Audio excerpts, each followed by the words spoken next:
Hi there.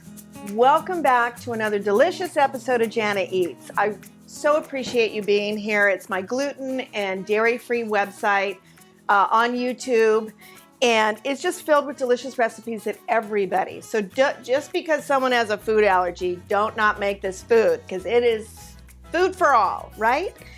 I can't believe it took me this long to make this recipe for you because I am enchanted by it.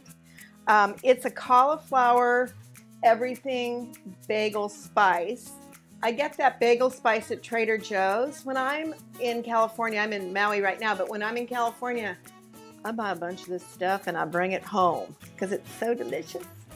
So we're gonna start with, I think I'm gonna beat 3 eggs. I got 3 organic eggs here, and I'm just gonna whisk those.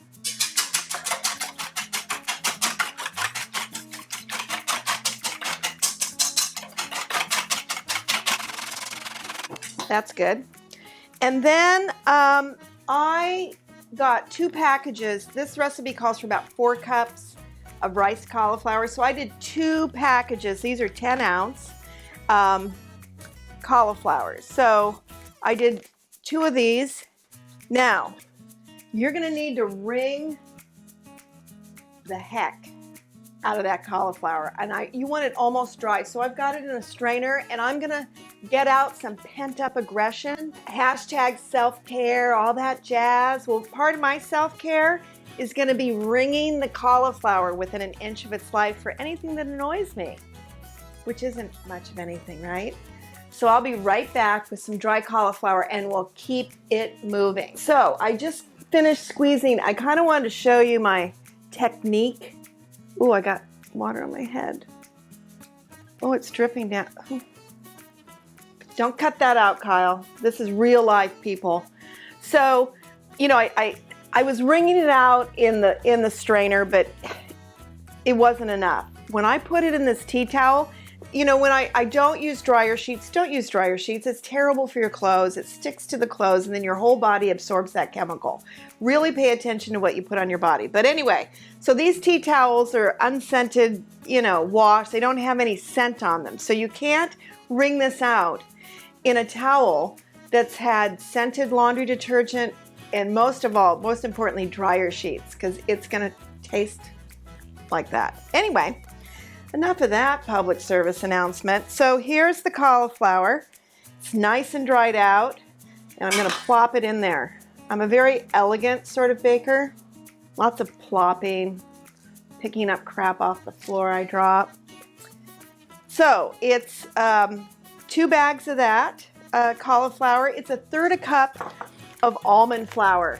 Hallelujah, Costco has almond flour. Yay!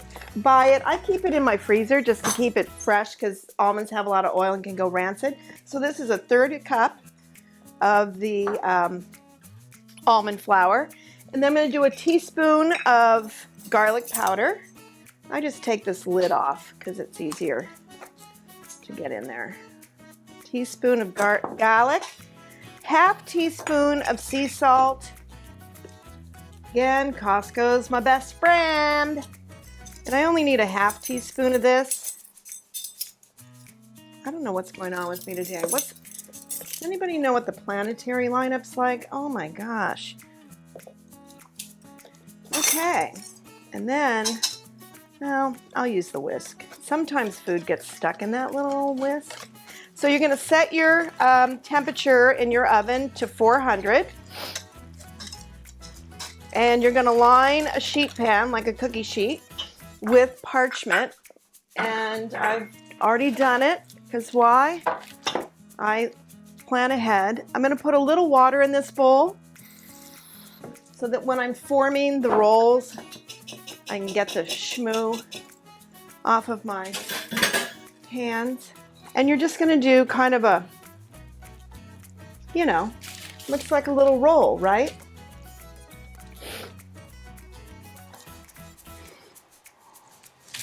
So try to make them about the same size. And I'm going to quickly show you the bagel spice, and then we'll cut out and come back just so you don't have to be bored by my magnificent roll production. But you just take some of the bagel spice and sprinkle it on top of those rolls. So I'm going to keep making these and pop them in the oven, and we'll be back with the finished product.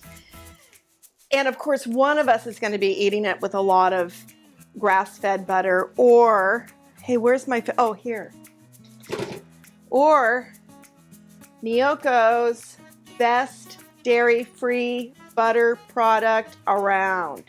Get some.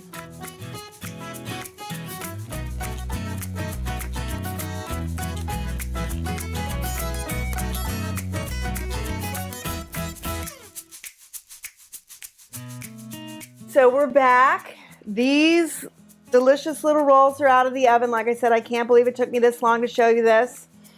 They're warm. I always have my Miyokos butter in the fridge, so it's not a whole one, because why? I've been eating it. So we're going to try that. As Kyle says, the little burn slugs, which you'll see when they come out of the oven, it's just a little excess egg that runs while it's cooking. So I cut off the burn slugs, even though Kyle said they look delicious. Sorry, Kyle. Anyway, we are going to try this. I think most warm, savory baked goods are merely a vehicle for some sort of butter or spread. So I'm quite generous with my Miyokos, just because it keeps me healthy with all my healthy fats. So here we go.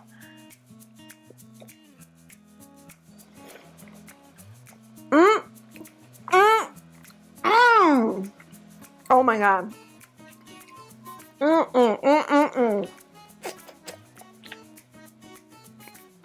So good. I can't talk. I should have never taken that second bite.